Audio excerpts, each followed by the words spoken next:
What's good, everybody? We're back with another, but that's just me, episode 4. I think this one is. So, this one is going to be a little interesting. We got a little message here from a buddy of mine that wanted me to cover just these studios putting out these AAA games and they're coming out broken, or basically early access when they're in their finished state, which is fucking bullshit.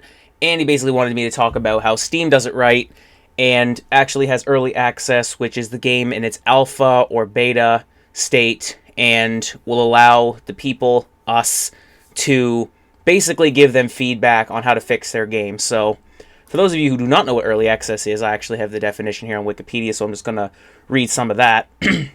So, early access, also known as alpha access, alpha founding, paid alpha, or game preview, is a funding model in the video game industry by which consumers can purchase and play a game in various pre-release development cycles such as pre-alpha, alpha, and or beta, while the developer is able to use those funds to continue further development on the game.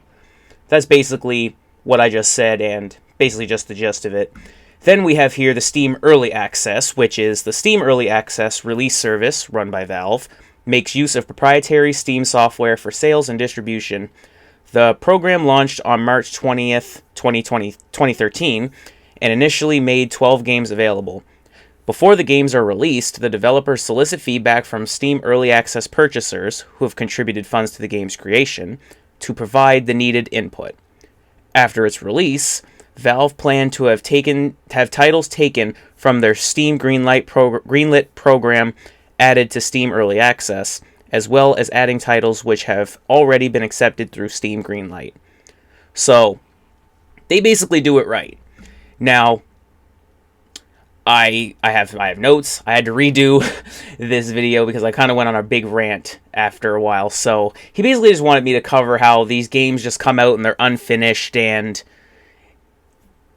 there isn't really much really to cover on there. It's just like, there's a lot of factors. So the games are coming out, they're not finished, and they're AAA titles. It's not like they're coming out and they're these indie games. Like, they're not coming out good and they're AAA titles. And I have a few examples here, like Dying Light 2, a fucking abomination. Assassin's Creed Valhalla, Cyberpunk, Hogwarts, Forspoken, just to name a few. My buddy just got Hogwarts. He got Hogwarts Night 1. And I know it's day 1 and it's all this stuff. Oh, you should never buy day 1 and all this stuff, and because it never works. And he already had an issue with it. I don't think it wasn't his first day playing it. I think it was like maybe his second or third day, but he bought it day 1. So he's playing the earliest version of the game. And he couldn't progress because an NPC was stopping him from progressing the game. And it's just like, people like to make excuses sometimes, like, oh, well, it's the first day, what do you expect? Well, I'm a 90s baby, and I grew up playing video games from the late 90s to obviously the early 2000s. Games came out finished. They just did. And back then, they used to actually reward you, or they wouldn't necessarily reward you, but they would like have glitches and things like that in video games for you to find, not the game itself being a fucking glitch. Remember Super Mario 3 on the NES? If you held down on a piece of the level there, you would fall behind the map and go behind it, and it was like it was a glitch, but it was just something that was in the game. Now that just happens in the game. Like, you're just standing on something that you're actually supposed to be standing on, and you'll just fall through it. And then you'll fall through the map, and you have to restart the game. Or you'll be playing the game, and the game will crash. That's inexcusable. That's fucking inexcusable in 2023. That's crazy. The hardware that we have now, and you're putting out this fucking garbage, and stuff not working. How much time are you actually spending on these games? I'd like to know. It's craziness to me that this shit is still going on with video games today. And it's just like, I'm having fun. Fallout 4 brought me back to video games. As you guys know, I quit for 7 months. I couldn't handle it. Everything was fucking open world. Everything was 100 plus hours. I couldn't do it. I couldn't do it anymore. I refused. I actually told him, my friend, I said, if everything becomes open world, I'm done. I'm just done. And at that point, around April, the 1st of April, I was just starting. I said, I couldn't believe I did it. I couldn't believe I lasted 7 months. I played video games for 25 years. And I actually said, you know what? I have to take a break. I have to take a break. Because it was just monotonous stuff that these companies put out just to fill their game. They can't come up with, they're not creative enough. Is the problem. And I don't even think that's the problem. I think it's just that it's laziness. And it's to the fact where, like, video games are a drug to a lot of these people. And they just want, it's like a hit. They just need a quick hit. As soon as they play a game, it's done. They need another hit. As soon as that one's done, they need another hit. They just need to keep these games coming. And I think the game companies see that, and they just say, okay, we need to keep pumping these games out. We don't got to care about quality, because these people don't care about quality, because we don't. We don't anymore. Like, when did we start getting so complacent with just garbage in general when it comes to music, video games, a lot of different things? Why do we put up with this? And it's like another thing I told him is just like, I told him that, could you imagine if everybody kept the energy that they put on the keyboard? Like the same people who always complain about WWE and say, I'm going to cancel the network, and they never do. I did. I actually did. And I'm not like, oh, well, I'm actually one of the ones that did it. No, like, I actually had enough. I had enough with Ronda coming back and Brock coming back and just winning. Just winning. For no reason. They can't make new stars, so they just use the same tired format. And that's what games were doing. They were doing the same lazy, giant open world games with no creativity, with lame-ass storylines, and just throw in quests to just fill the game and bloat the game with content so you could keep playing it. And I canceled my WWE subscription, and I quit for 7 months. I told them, if everybody actually did what they were going to and stopped playing these games, the game companies would have to step up. It's like, that's where it's not entirely their fault. It's our fault. It's not even I don't even think it's really it's not even their fault really at the end of the day. It's us, because we put up with it.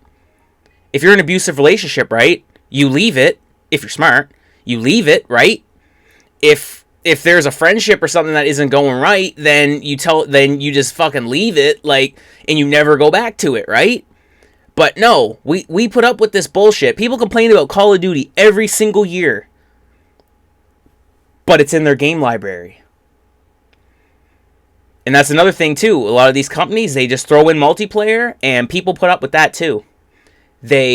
It's both. It's column A and column B. They see what we want, and then they give it to us, but we don't necessarily want anything that's quality. Like, my friend said, oh, well, he hates the Souls games. He hates them, but he likes multiplayer. What did they do? They made Elden Ring. That is like the cheap pop that they do in wrestling, where the heel comes out and makes fun of the city and gets cheap heat. That's basically what multiplayer is a lot of the time. It's just, it's cheap heat. It's a cheap way to get another game sale, and they get them. Because they put in multiplayer, and people say, well, the game's not that great, but I have fun with my boys, and the game's not good. If you need multiplayer to make your game, it's not a good game. In my opinion, multiplayer is the cherry on top. Multiplayer is what takes the game to the next level. If you can have a crazy amount of fun by yourself on a video game, multiplayer should elevate that. Borderlands does that. It elevates when you play multiplayer. I have probably almost 3,000 hours in Borderlands 2, spanning from PS3 and the PS4. And I can tell you, I played probably 2,500 of those hours solo. Maybe more than that. Like, I've barely played the game co-op. And it's a co-op game. But I just love playing single player. I don't know what it is. But if I find a good multiplayer and have fun, then I do play it. I do indulge in it. But it's like, that's what they do. They throw in cheap little things to hook you in. So, another bullet point that I do have is they need to delay these games more. They need to actually, like I said with the quick hit, how people just want quantity over quality. These companies need to actually say, you know what, we're going to start taking the reins a little bit. We're going to delay these games. People need to also speak up and ask for these delays. They need to stop just needing the next bit to get high, and they need to actually want delays. Dead Island 2 is finally coming out. It's been in development hell for about a decade. That game has no excuse to be bad. This game skipped. Dead Island 2 skipped a whole generation of consoles.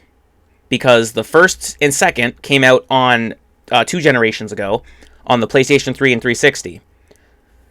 It skipped the PS4 and Xbox One generation. It's coming out on the 5 and Series X. This game has no excuse to be bad. And you may say to yourself, well, how dare you say that? Or you don't know. It's been in development hell for over a decade. Okay? There's no way that it should be. If you put in that much time on something, on anything, if you are a musician, if you're an artist of any form, and you put in that much time in something, there's no excuse for you to be bad at it, right? I've been playing guitar for 15 years now. I'm not bad in any sense of the word. If I was, it's not for me. If you can't make a game good after 10 years of developing, you need to get out of the industry. That's just how I feel.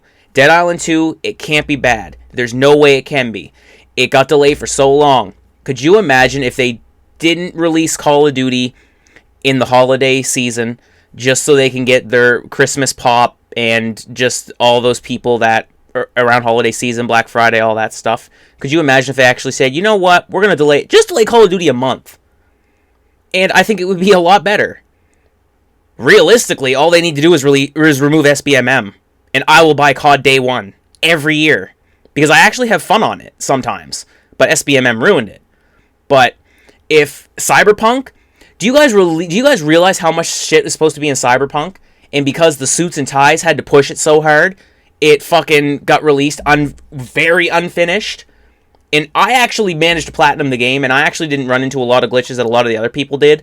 But it was severely unfinished. And they even took it off the PlayStation Store for like a whole fucking year. And I'm just seeing it on the store again now. And it was, of course, reduced price. Because now it's playable. When did Cyberpunk exactly come out? I don't want to embellish anything. We do the research live over here. I just want to get the exact titles right. Or the exact dates and everything right. I don't want to mix anything up. So, on the PS4, before the PS5 and everything rolled out, December 10th, 2020. 2020. So, I believe early 2021, or maybe mid-2021, I want to say, was when they took it off the store. Same with WWE 2K20. It was just, those two games were so notorious for just being trash and broken, removed off the store. If you look up WWE 2K right now, and you will only find 2K22. I don't even think you can get 2K19 anymore. They always take off the old one so you can buy the new one. You can only get 22 and 23 right now, because 23 is coming out. You can't get 2K20, and you couldn't get Cyberpunk. You couldn't get Cyberpunk at all. And then now they actually, unlike 2K, they actually said, you know what, we're going to soup up our game. They took it off. They actually gave refunds, which a fucking awesome move on CD Projekt Red on that note. So they deserved the hate, but they didn't, because they realized what they did. They gave refunds. They made it right. And then they re-released the game. I honestly think that they should have given the people that bought the game, they should have given them the better version free. Because if they're gonna, instead of giving a refund, I think they should have just did that. I think that would have been the ideal solution. But yeah, 2020. So almost 2021, but 2020 is when Cyberpunk 2022 came out. 2077, excuse me. So it was supposed to have so much stuff in the game, and they removed it because the suits and ties said, you know what, we need it.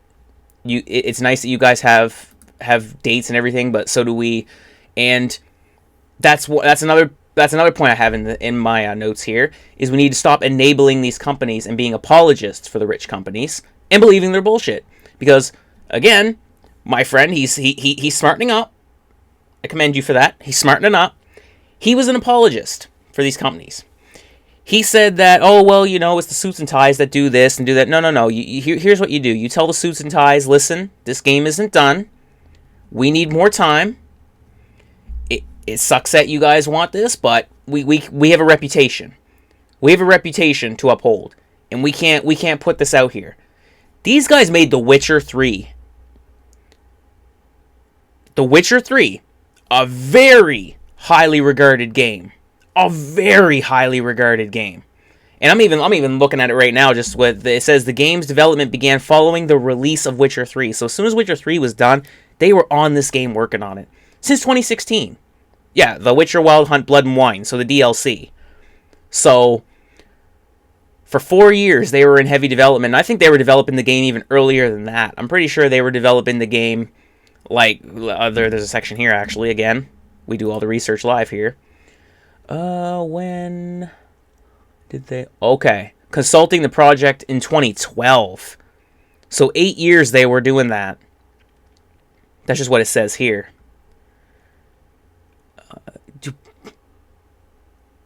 $313 million to develop. And that was the shit we got. See what I'm saying? Like, if it was me, bro, you put that much money in a game... You can't come like you did. You can't do that. Like, again, I'm a small channel. I'm a pimple on YouTube's ass when it comes to YouTube channels right now. And I redid this video because the first one wasn't quality. The first one wasn't up to snuff. If I can do it with barely a budget, y'all can do it on a $313 million budget. That's all I'm fucking saying, man. That's all I'm saying. That's crazy. That's crazy. All that money. And the game came out fucking like that. But yeah, he's always saying to these companies, oh, you gotta cut them slack, you gotta do this. I don't gotta do shit. Because these companies got so much fucking money, and they have no excuse to be coming out with these games like this. No excuse. None. If half of the gaming community had my attitude, which I'm pretty sure they do, we'd be in a lot better fucking state with these games. That's just my opinion, though. So, the last point I have is they need to listen to us fans more. That's plain and simple. Call of Duty came out with the Modern Warfare 2 campaign, right? And here's where I believe that the Call of Duty community should have risen up and said, fuck you, we're not playing your game anymore until you give us this. Or we're just not playing your game anymore until you do this, that, and the third. We're done. But no. The Call of Duty nerds, they just eat it up every year, and they eat the Elmer's glue, and thank you for the ice cream. That's the shit they do. Because I remember when it first came out, it showed Modern Warfare 2, and it just showed, like, the box art, and everyone was losing their shit, including me. I thought we were getting a full remaster like Call of Duty 4 was. It was successful, aside from the loot boxes. And I was like, okay, they're giving us the campaign first, multiplayer's coming next. I thought it was coming. They just gave us the campaign. And I'm going to say, the campaign isn't terrible, but that's not what we want. That's not what we want. We want the multiplayer. Or the whole game. You could have gave that game a $80 price tag, and people still would have bought it, including me. You could have made that game, got rid of the loot boxes, in SBMM. Make it just like it was back then, without SBMM and loot boxes, people would still be playing it.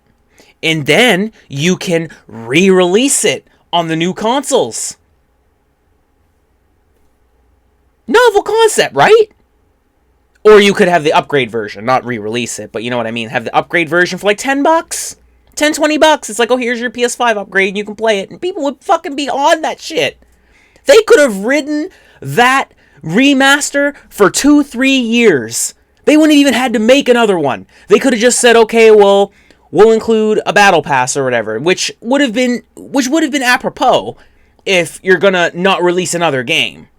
Like, if they went the live service route where they're gonna have the battle pass, but it's like just cosmetics, you know what I mean? Like, nothing, like no guns, nothing like that. Like, just like, oh well, you can get characters, or you can get maybe make some new titles, like the little things that you could have on your name, like emblems, things like that in the battle pass. Like, just in the battle pass, stuff was easier to get too. Like, you didn't just have to sit and grind for a fucking emblem, but it was like a lot easier to like fill the battle pass and things like that. None of this gun bullshit and weapons, and I'm telling you, I think I just made a better Call of Duty right there. Just have the set base number of guns, right?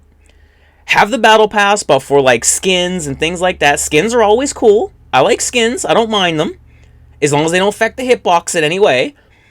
Have the skins, have the gun skins maybe, add new gun camos, keep the original system where you had to get like 250 headshots for fall camo and shit like that. Keep the game the same. Up the graphics, SBMM, get it the fuck out of here. You know, get rid of loot boxes. They shouldn't even exist. Include a battle pass, except only cosmetics, no weapons, none of that stuff. You could have ridden that for 3 years and people would have loved it. That's all I'm saying. Warzone wouldn't even had to have fucking existed. But you skipped a whole console generation, and all you did was give us a fucking campaign of a game that we loved, that we wanted the multiplayer for, that people were very vocal about. They were vocal. That's another thing. Millions of people voice their displeasure and pleasure for games, and the companies just don't fucking listen to them. It's not like it's just me. It's not like me and 2-3 other channels are bitching and complaining. It's millions of people. And they're just like, no, we're going to do what we want. But yet people still support them. That's crazy. That's craziness to me. And I don't do it. I haven't bought a new game, I think, since it might have actually been Guardians of the Galaxy, I think was the last game I purchased. And I even waited for a sale on that. I didn't buy that brand new. So the last like brand new purchase I made was D2 Resurrected, because it's an old game. They kept everything from the old game, and the only thing they did was they they remade it from the ground up. It wasn't even a remaster, it was a complete remake. Like, it was remake in the aspect. Actually, no, it was a remaster. It was more of, if I think about it, it was kind of a remaster. Like, it was kind of on the spectrum of both, you know what I mean? And I haven't bought a new game. You know what? I'm a goddamn liar. The last new game I bought was fucking it was Horizon. That was the last new game I bought. See, I forgot about them. See, that's the problem. How am I forgetting about these fucking huge AAA titles? Because they're fucking boring. Horizon Forbidden West was the last new game I bought. Excuse me. And I put 10 hours in, and I'm not finishing it. I don't like the game. I'm saying it. I could lose subs for this. I don't give a shit. Horizon Forbidden West is not that great. It's not. Like, Horizon Zero Dawn was good. A little overrated, in my opinion, but it was a good game. Forbidden West, do not like it. I do not like it, and I'm not going to finish it. It's just too fucking big, and it's monotonous, and it just it just feels boring, and it just fell flat. Dying Light 2, atrocious, a travesty, shouldn't have been made. The developers themselves even said it shouldn't have been made, so whatever. So I hope I spoke on this topic a little better. I'm gonna kind of see. Okay, it's much shorter than the first one that I made. So I hope you guys enjoyed this video. I hope I answered your question, dude. I hope I did the best I could with that. So A-Town 23, but that's just me. See you guys.